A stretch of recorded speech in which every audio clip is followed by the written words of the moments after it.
Okay, guys. So we're gonna get you back on track now. Essentially, what we did there was we answered a couple questions, and they weren't initial important questions. They were just more or less probably questions that Shopify uses to better identify their target audience. So it's questions like, you know, what your business plan is, how much your revenue, how much estimated revenue you have, whether you're selling online, whether you're making this for someone else or for yourself.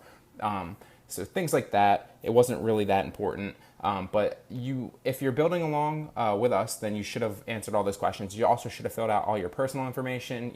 Entered your other website if you have a personal website, stuff like that. Your address and things like that. So this will take you to this page where you can see, it's welcoming us.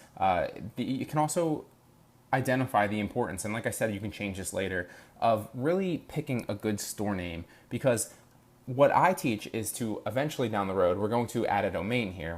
So you're gonna get your own personal domain name, and you're gonna purchase that and add it to this store. But just on the off chance that you don't want to purchase a domain name, it's important to identify the fact that your store name will be here up in your domain name if you don't purchase your own. So you can see here it says official Star Wars gear.myshopify.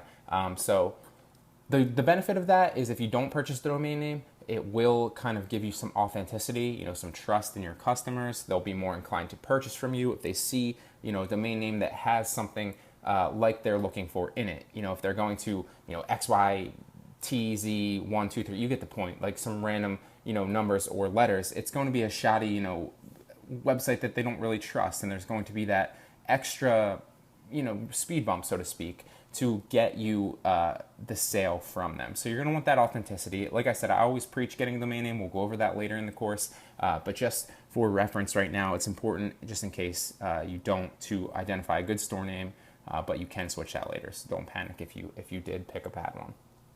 But like I said, it's going to put you right here, and you can obviously add, your themes and go to your online store and set everything up here. And we're gonna jump right into the next clip. I just wanted to get you started with this into picking a theme and kind of setting your store up initially.